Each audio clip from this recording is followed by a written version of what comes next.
Hello, everybody. It is Wednesday, July 8th, I believe. July 8th, yeah.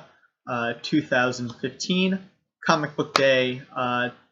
Bit of a heavy pull this week, and we're starting, as you can tell from the title of this video, with 3 Spider-Man books from Marvel, which were the only Marvel books that I picked up this week. So, starting right with Spider-Verse, Secret Wars tie-in, issue 2. I quite liked the last issue that introduced us to a new team of Spider-Men consisting of, well, I'll just show you the first page. And it's a really good first page, too.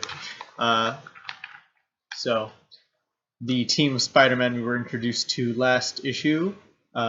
We have, I think this is Ultimate Jessica Drew, Spider-Gwen, Spider UK, something Braddock, not Benjamin Braddock, I forget his name. Just Spider UK, Spider-Ham, Peter, Spider-Man India, and Spider-Man Noir. And as you can also probably tell from this first page, at the end of the last issue, they were ambushed by the Sinister Six of this universe. And the whole opening, actually the whole book, I think is great at just art-wise, is just brilliant at explaining things through the art that doesn't necessarily come through, or that a lot of other books don't, that a lot of other books explain through words or through straight exposition. This does very well with images. And immediately with this page, you have the contrast between the Sinister Six and the team of spiders, which Spider UK narrates, and right now, and he's saying how basically how his team is nowhere near as organized as the Sinister Six, and you can see this just from the art here. We have the Sinister Six moving kind of in motion, all in one direction. They seem like a unified front. Meanwhile, the spiders don't necessarily. They seem less organized. Like, Spider UK is the only one who really seems like he's prepared. Everyone else seems a bit caught off guard or kind of stuck doing their own thing. And then that translates to the actual fight scene. And it's one of the best fight scenes I've read in a while, just in terms of kind of storytelling and narrative. It's a great fight scene. And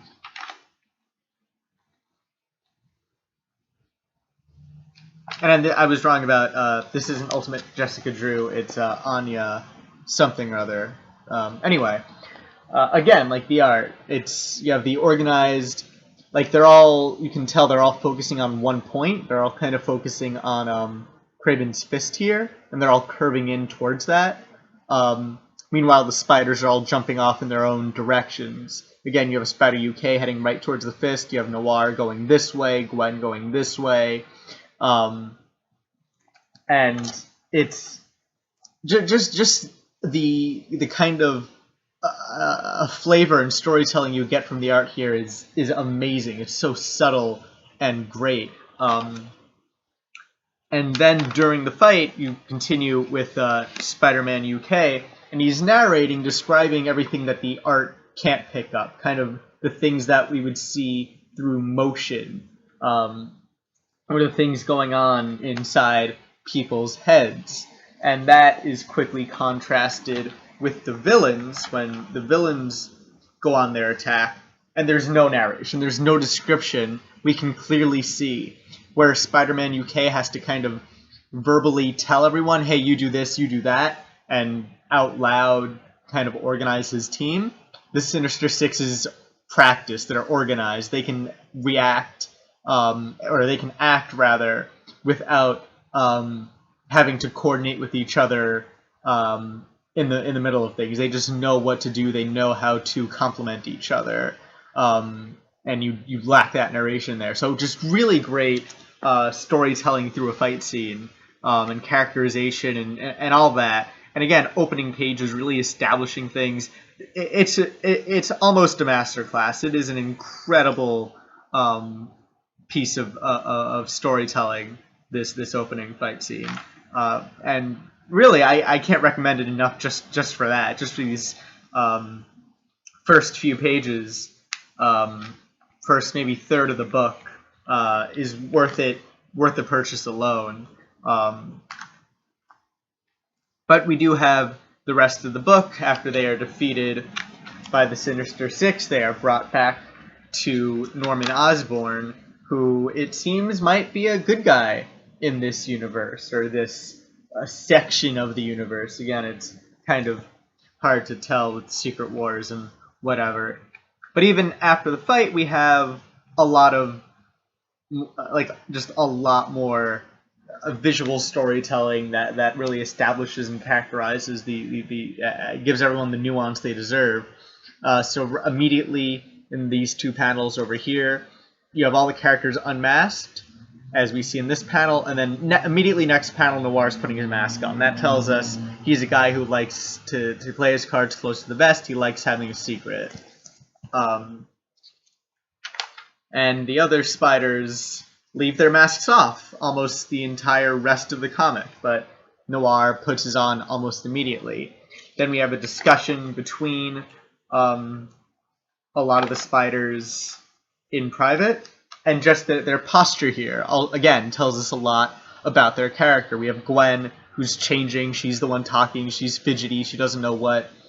She's indecisive, essentially. She doesn't know whether to work with Osborn, whether to go off on her own, and all that. Meanwhile, you have Noir, who doesn't change his position at all through these pages. He's a Spider-Man, but he's also very much a fly on the wall. He doesn't want you to notice him. He stays put. He kind of blends into the background. He becomes just part of the room. You have Spider-Man UK drinking tea because he's British, but also he's collected. He's crossed his legs. He's comfortable and everything. You have Anya paying attention more to Braddock than anyone, Spider-Man UK than anyone else. But yeah, it's just great what the art tells us here. Just incredibly good book, incredibly good art.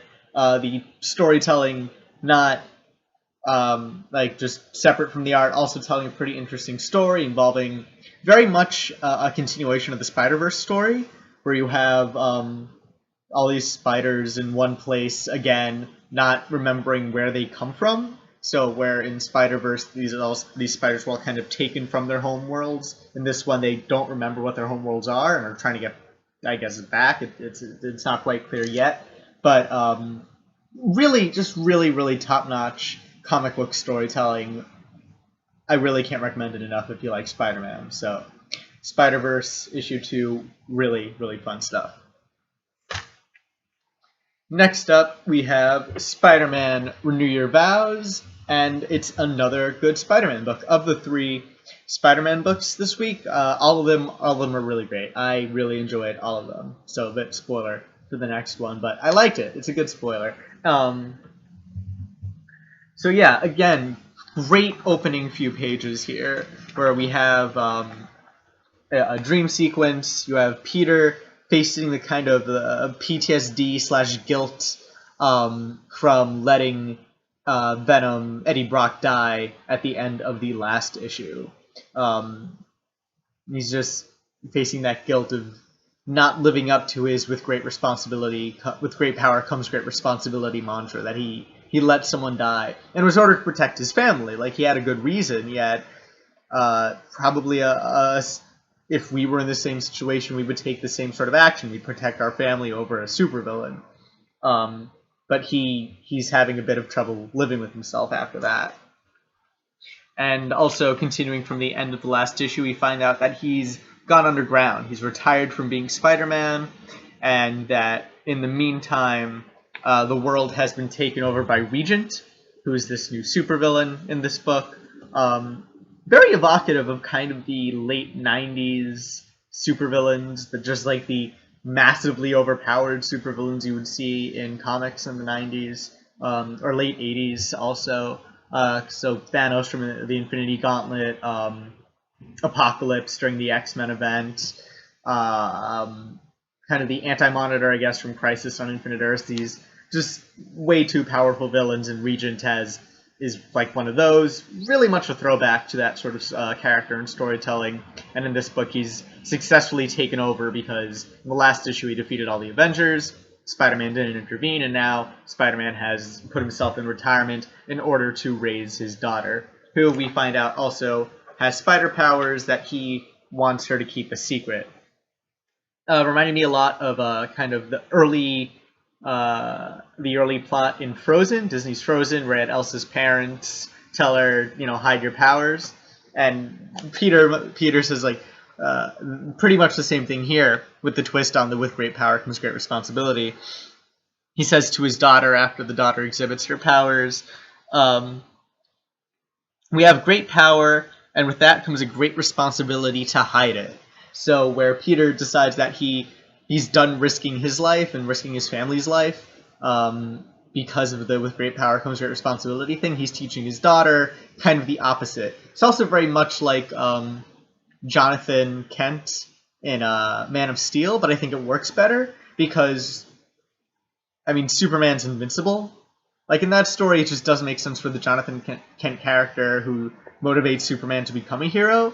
And in this, we have someone who's been a hero, someone who's lived through all that sacrifice, and saying, I'm not going to have my daughter live through all that, have that crappy a life as I did. We're in a good place now. Let's try and keep it there despite despite everything else. So it's an incredibly interesting arc for Peter, who, of course, for the past 60-something years, Peter has constantly put his responsibilities ahead of his own happiness and welfare. And so now that he's a father, we see his priorities switch around, that his family's welfare is more important than his responsibility to the rest of the world. It's just this is an incredibly interesting take on the Spider-Man character. It's an incredibly good what-if story, which is what Secret Worlds kind of is. It's this world full of what-if stories, and this is just an incredibly smart take on the Spider-Man character. What if Spider-Man decided that his personal responsibilities were greater than his responsibility to the world? And it's just very good. And of course, we have that tested by when Peter's daughter comes under attack, and he has to leap into action as Spider-Man in order to save his daughter.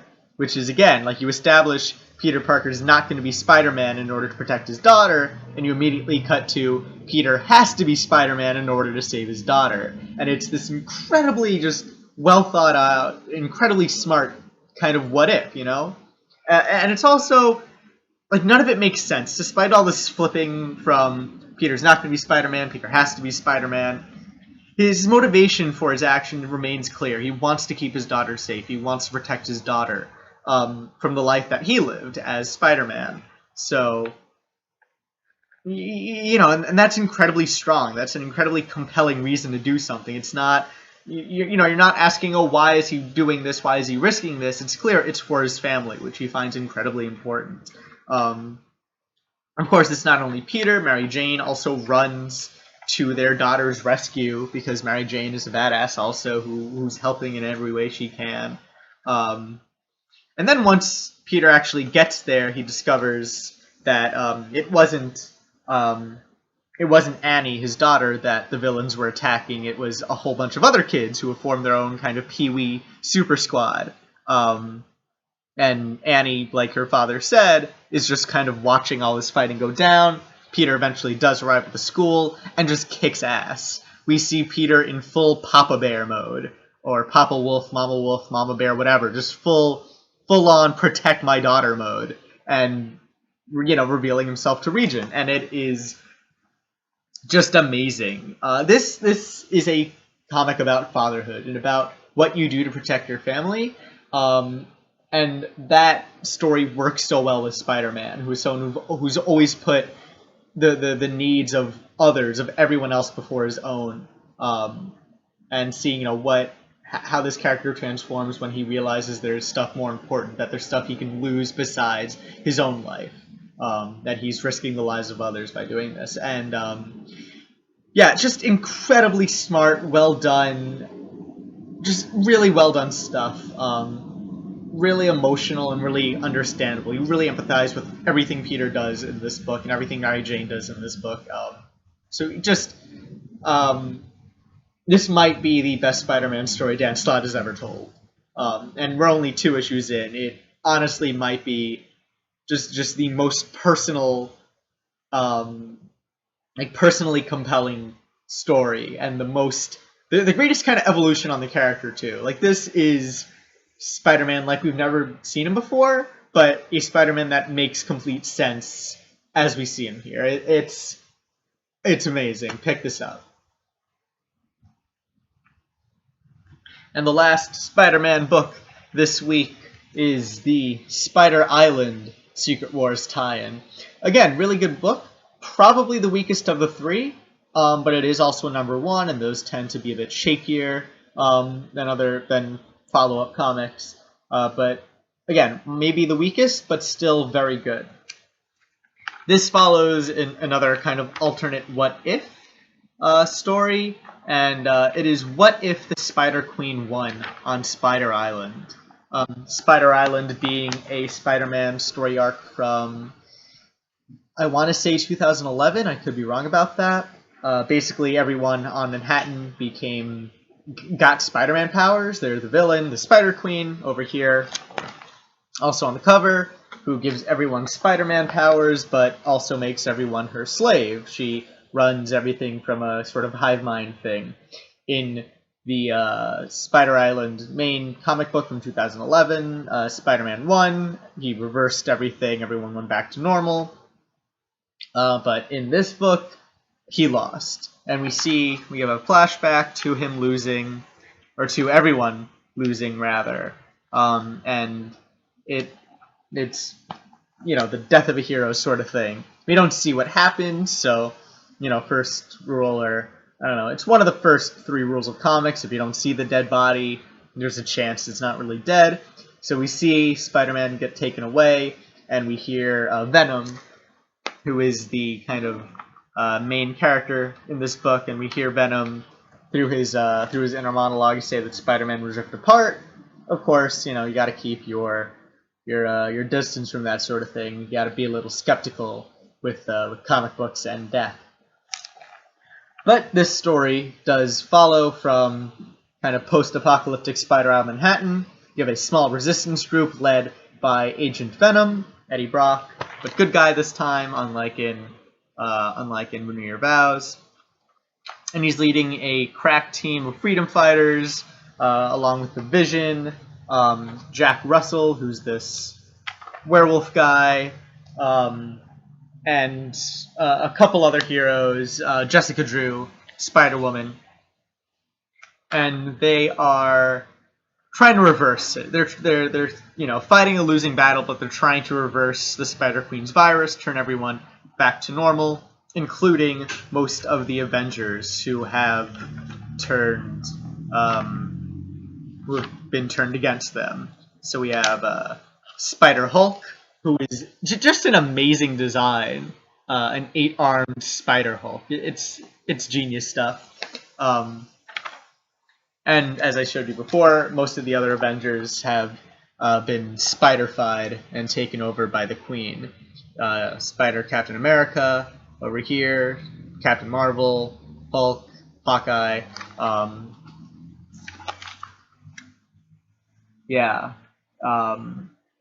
And basically Venom's running a last-ditch effort to reverse the virus. As I said, this involves a raid on Horizon Labs, where they believe a cure to be held, and it turns out to be a trap, and then a reverse trap.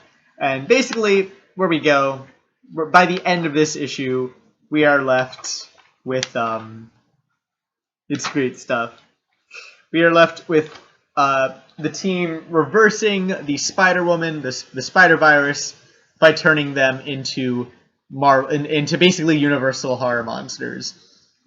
So So the Hulk gets turned into kind of this lizard hybrid. He takes the lizard, Kurt Connor's lizard medicine, basically turns into a lizard. Captain Marvel gets infected by Mobius's vampirism, and Captain America becomes part werewolf. And yeah, so we leave this book with Agent Venom and the Avengers as Universal horror movie monsters versus this spider zombie Spider Queen thing, and that is just a great place to leave any book, in my opinion. Let's see if I can't show you. Yeah, this is where we leave the book off, and it is awesome. Main tone of this book, I never got to. I kind of skipped over it. But yeah, the main kind of tone, theme of this book, very zombie movie. It's, again, a small group of survivors trying to survive and hopefully reverse this zombie threat, or zombie-ish threat. And you get a very 28 Days Later sort of feel from it. Again, kind of an insurgent group. It's stuff you've seen before if you've seen enough zombie movies. And you get that feel here, but with superheroes and Spider-Man and stuff like that. There's also a small backup story at the end of this book, which I feel maybe should have gone at the end of Spider-Verse instead. But the backup story follows Mayday Parker post Spider-Verse, so she's living in her own universe again with the Uncle Ben from Spider-Verse, who also has spider powers. And she's dealing with she's still mourning the loss of her father, trying to get over everything that happened during the Spider-Verse crossover event. And she also has to face the Avengers of her world, who have been turned into kind of crazy people by we don't know what yet. The backup story is not as strong as the main story, but it has potential. Mayday Parker's a character I was like catching up with. It's written by Tom DeFalco, so probably going to be interesting. Probably not going to be bad, at the very least. And that is it for the Spider-Man comics this week and the Marvel comics that I picked up this week. Thank you for watching. Hope you enjoyed. If you want to see more of the comic book reviews, please subscribe. Like this video if you feel like it. Comments, questions, whatever, feel free to leave them down below. And the next videos, I will be reviewing the DC books I picked up this week, which involves a lot of Batman. And then after that, third video this week is going to be the non-DC or Marvel stuff. So we have Saga, Injection, and some other stuff, which I hope you'll like. So yes, thank you for watching, and hope to see you again for more comic book reviews.